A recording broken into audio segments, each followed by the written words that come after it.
Ok, então a aula de hoje é sobre imóveis. O que vocês vão aprender na aula de hoje? O que eu vou ensinar? Vou falar sobre o básico, né? O básico para quem é totalmente leigo, não sabe nem como funciona nem nada, você vai aprender na aula de hoje. Falar um pouquinho de registro, compra e venda, leis, todas as leis possíveis, tá? Lógico que tem outras leis também que envolvem, mas as leis que mais influenciam, impostos, e vou dar algumas dicas também sobre como você pode ter renda com imóveis. Na verdade, quem me acompanha lá no Instagram, aliás, convido você que ainda não me segue no Instagram, me siga no Instagram, que lá eu dou várias dicas legais, assim como aqui no YouTube. Convido vocês lá. E quem me acompanha no Instagram já deve ter visto que eu fiz um post falando sobre ter renda através de aluguel. Eu vou me aprofundar um pouco mais nessa postagem que eu fiz, tá? Vai ficar bem legal essa aula. Então vamos lá, começando o básico sobre imóveis. Além, né, do valor que você combina na hora da compra e venda, na verdade o valor do imóvel ele tem que ter uma base, certo? Tem que ter uma base para daí sim o valor do imóvel ser definido. E essa base, aqui no Japão, nós podemos dividir em 4 grandes tipos de valores. Um é esse primeiro aqui, Koji Kakaku, também conhecido como Chika. Tá? Eu poderia ter colocado o kanjizinho aqui, desculpa, mas é o kanji de terra. É esse daqui, ó, esse kanji com K, tá? Chika. Tem esse Koji Kakaku, que é o Ministério de Terras, Infraestrutura, Transporte e Turismo que divulga esse valor. Eles vão em base do valor do dia 1º de janeiro. Temos também o Kijun Chihyoji Kakaku. Esse daqui é um valor estipulado pela província. Temos também o Koteshi Sanze Hyo Kakaku.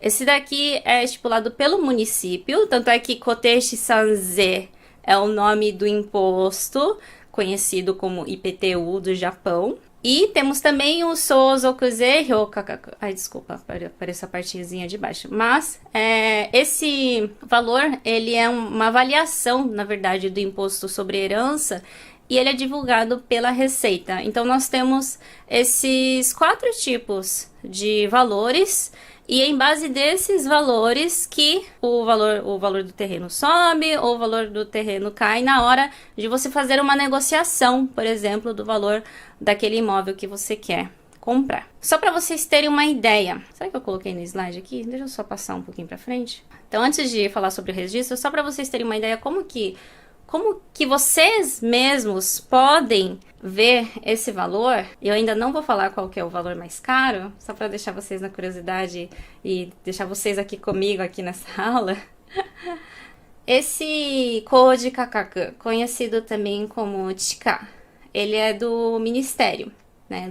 Ou seja, é do governo. Esse valor é o governo que ele divulga, e tem um site onde você pode entrar e pesquisar, que é o site do governo. Só que eu tô tendo dificuldade aqui de compartilhar a tela com vocês. Espera só um pouquinho. Aqui, achei. É esse daqui. É o Kokudo Kotsusho, tá em japonês, Kokudo Kotsusho, mas em português é o que eu passei pra vocês agora, aquele nome comprido, não vou falar. E nesse site, daí vocês podem ver que tem aqui o mapa do Japão, então vocês podem pegar aí, por exemplo, se vocês têm curiosidade para saber realmente qual é o valor da onde vocês moram, vocês podem pegar o mapa aqui do Japão e entrar. Eu vou dar um exemplo aqui, eu sei que tem bastante pessoa que me acompanha que é de Haiti. Inclusive, comenta aqui pra mim de onde vocês são. Eu posso até fazer uma simulação aqui agora. Eu vou esperar vocês comentarem. Vamos ver. De onde vocês são? Comenta aqui pra mim. Que lugar vocês são do Japão? Que daí eu vou fazer a simulação aqui. Só pra vocês verem assim como que faz, mais ou menos assim na prática. Até vocês comentarem até eu falar e vocês comentarem e eu ler, vai demorar um pouco. Deixa eu aguardar. Quem tá pelo Instagram também, comenta aqui pra mim de onde vocês são. Haiti. Que lugar de Haiti? Tem que falar o lugar. Cidade. Okumura. Okumura-san. Meu sobrenome é Okamura. Toyama. Que lugar de Toyama, gente? Eu quero a cidade. Ishikawa-ken. Nagoyashi. Ok. Nagoyashi. Vamos ver. Então, Aichi-ken. Gente, eu não sei o mapa de Nagoya. Onde fica Nagoya? Koko? Naniku. Ah, soka. Nagoya é ku, né? Então, vou pegar Nagoyashi, achei. Nagoyashi.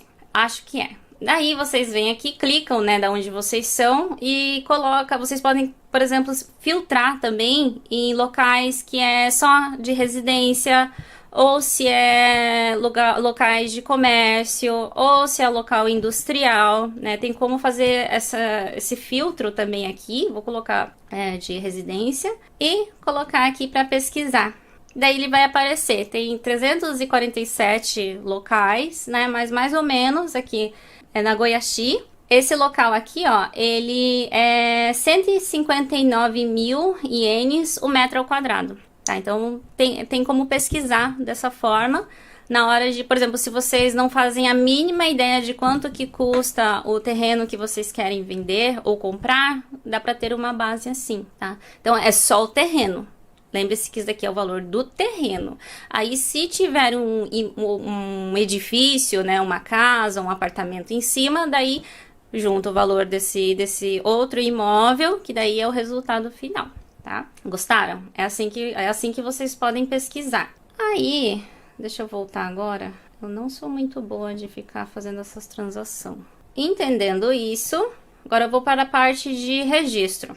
Inclusive o Koteshi Sanze, que é da prefeitura também, tem como vocês saberem através do valor do imposto, né? Porque assim, o valor do imposto é o valor do valor atual do imóvel, que é o valor do terreno, mais o valor do imóvel em si, né? Da casa ou do apartamento, do prédio.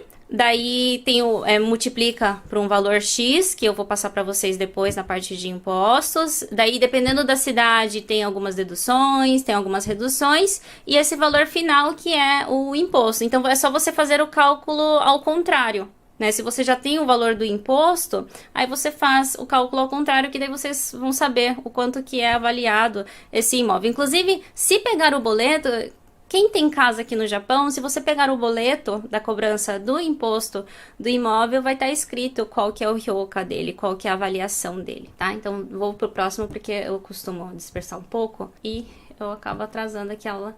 Não vou tomar muito tempo de vocês, eu prometo. O próximo item que eu queria trazer para vocês é sobre o registro. O registro aqui no Japão, o nome dele é Fudousan Toki Kiroku, esse daqui, né? Só que ele é conhecido também como Tokibo.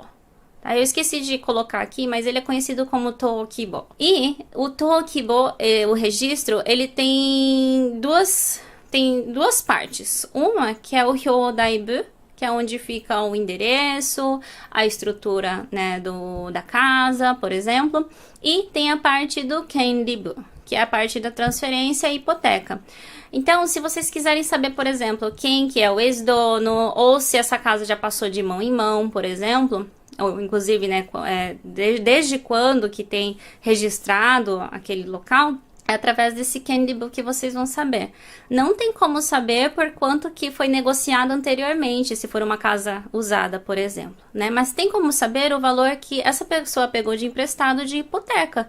Então, através disso, vocês podem ter uma noção mais ou menos de quanto que, né, foi gasto para construir essa casa, sabe? Então, no registro da casa tem tudo, né? Inclusive, deixa eu ver se eu já vou falar sobre isso. Ainda não vou falar sobre isso. Daqui a pouco eu vou entrar um pouquinho mais profundo com vocês. Mas, inclusive, é no registro também que está especificado que tipo de terreno que é. Se é um terreno próprio para montar casas, ou se é um terreno que é de hatake, que é de plantação, ou se é um terreno florestal, né, sanrin. Então, é aqui também no registro da casa que vocês vão saber. Aí, eu queria trazer para vocês hoje também o tema de compra e venda. Eu trouxe aqui para vocês esse kanjizinho aqui, né? Takuchi Tatemono Torikishi. Esse daqui é o nome da pessoa responsável que vai intermediar a compra e venda. Ou seja, para intermediar, para ser um corretor, não ser um corretor em si, mas ter uma imobiliária, você precisa ter essa licença aqui no Japão para atuar. Né? Então, assim, agora eu não lembro de cabeça, inclusive quem trabalha com imóveis, vocês podem até me ajudar aqui nos comentários, eu não lembro de cabeça quanto que era, mas para takenshi, eles gostam de abreviar também essa palavra, né? Mas para um takenshi pode ter algumas pessoas de suporte, né? Então tem que ter essa licença. Toda imobiliária tem essa licença. E eu queria mostrar para vocês o kanji, principalmente, para vocês saberem. Não precisa ser especialista nisso, mas só para vocês entenderem que tem que ter uma licença que é difícil de tirar, inclusive, é Kokkashiken, é uma prova bem difícil, feita pelo próprio país, que essas pessoas elas são licenciadas para trabalhar com essa intermediação da compra e venda, tá? Outro assunto também que eu queria trazer para vocês hoje é sobre esse daqui, ó, esse tetsuke. Eu queria trazer essa palavra também. Às vezes eles usam o termo tetsuke-kin. Isso aqui significa garantia. Não se usa o termo, acho que vocês estão acostumados, quando falam em garantia, devem estar acostumados com o termo hoshou, né? Mas nesse caso de compra e venda, o natural, né, o normal de se usar é esse termo aqui, tetsuke. Então, quando for negociar, talvez, né, o corretor japonês vai soltar essa palavrinha e vocês já lembram dessa aula e falam, ah, tetsuke, eu sei que é tetsuke, tetsuke é garantia. E como que funciona a garantia normalmente na compra e venda? Normalmente, vocês negociam, né, uma data final para comprar esse imóvel, e antes disso, já deixa meio que pré-preenchido o contrato e tudo, e vocês pagam um valor, por exemplo, um valor de 100 mil, daí vai depender, né, do que estiver no contrato. Aí, pagando esses 100 mil ienes, o que que acontece? Se você desistir da compra daquele imóvel, esses 100 mil não volta. E se o vendedor desistir de vender o imóvel para você, aí ele, além de devolver os seus 100 mil ienes, aí ele paga também os 100 mil. Lógico que isso vai variar, né, do que foi realmente negociado ali no contrato, mas mais ou menos funciona dessa forma.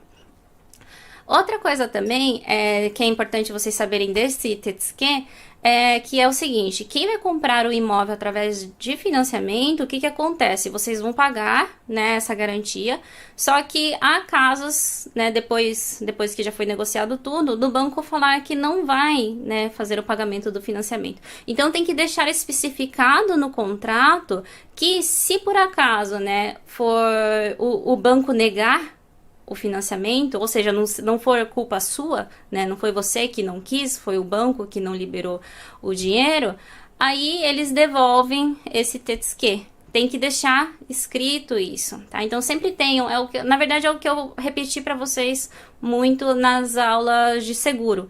Tenham um profissional do seu lado. Tá? Um profissional de confiança, um profissional que vai te explicar tudo sobre isso, vai, né, talvez traduzir o contrato inteiro é complicado, até assim, para quem já sabe japonês, o contrato da aquisição do imóvel de várias folhas é difícil, né? Mas pelo menos essas partes mais importantes, tenham um profissional de confiança para te auxiliar. Tá? Essa é a minha mega dica, na verdade, de hoje, né? E eu gostaria de falar para vocês também algumas curiosidades e que é interessante vocês saberem também sobre algumas leis, né? Eu trouxe aqui para vocês essa lei de Shakuchi Shakaho. Essa lei, bom, nela tá especificada várias coisas, tá? Mas é basicamente o seguinte, talvez seja estranho, né, para quem tá pouco tempo no Japão e eu acredito que isso talvez não seja tão popular no Brasil. Mas aqui tem esse Shakuchiken. Eu trouxe até o kanjizinho aqui para vocês decorarem depois, né, quem quiser anotar, que isso aqui é importante na hora de, né, fazer uma pesquisa de terreno, de casa, por exemplo, que é o seguinte, tem como você ter o seu terreno e você emprestar esse terreno para uma pessoa durante anos. Quando eu falo anos, é coisa assim de 10, 30 anos para cima. E essa pessoa, ela, de acordo com o contrato, lógico, né? Mas essa pessoa, ela tem a liberdade de construir algo em cima do seu terreno. E lógico que daí depois, daí tem que deixar especificado direitinho, né, no contrato, que daí na data da expiração do contrato ela vai tirar esse imóvel, né, daí isso tem que ser negociado. Mas existe isso aqui no Japão. Então, na hora que vocês forem procurar uma casa usada, por exemplo, tomem cuidado com isso. Às vezes a casa tá muito barata e você fica muito feliz, fala, nossa, que casa baratinha. Mas no fim é isso. No fim, você vai estar comprando realmente só a casa e o terreno não vai ser seu. Daí, normalmente, quando é Shakuchiken, vai estar assim, vai no anúncio da própria casa mesmo, só que bem pequenininho lá embaixo, vai estar escrito que é Shakuchiken, por exemplo, 30 mil ienes por mês. Então você tem que pagar o aluguel desse terreno, tá? Eu trouxe isso daqui para vocês só para vocês saberem que existe isso, né? Não vou me aprofundar muito.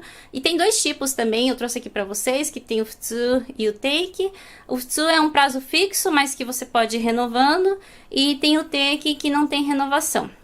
Ah, na verdade, eu vou falar um pouquinho mais sobre esse FTSU e Take também. Tem casos, tá, de aluguel de casa ou apartamento mesmo, que daí já é shakuyaken, tá? Shakuchi é quando é terreno e shakuya é quando é a casa.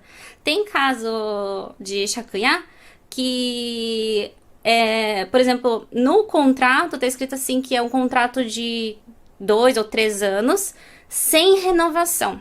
Ou seja, o proprietário daquele imóvel, ele já tem um destino para aquele imóvel para daqui 3 anos, então você não consegue renovar, né? Então, na hora de alugar, isso não é muito comum em regiões mais afastadas, mas em Tóquio é muito comum apartamento, principalmente, né, ser dessa forma, então tem que tomar um pouquinho cuidado. Apartamento, quando eu falo assim, é esses apartamentos arranha-céu mesmo, sabe, que é um pouco grande, com 2, 3 quartos, porque às vezes, por que eles fazem isso? É só pra falar pra vocês, né, por que às vezes fazem esses aluguéis de apartamento com um tempo determinado? Às vezes é uma pessoa que foi, não sei, precisa morar fora do país, e ela sabe, por causa do trabalho, né, e ela sabe que daqui 2 anos ela vai voltar. Então, ela tem que voltar para casa dela, né, então por causa disso eles deixam esse tempo limitado, tá? Só pra vocês saberem, não precisa se aprofundar muito. Vamos para o próximo, que eu já falei, já passou meia hora, eu não tô nem na metade ainda da aula.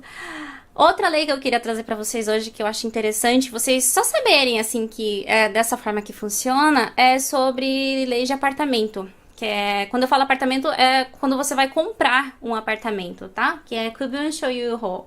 Em grandes metrópoles do Japão, é comum a aquisição do Bunjo Mansion, que é comprar um apartamento mesmo. Então, como que funciona a compra do apartamento? Você vai ser dono do apartamento, daquele apartamento. Você vai ser dono também, né, da área compartilhada, também é basicamente sua.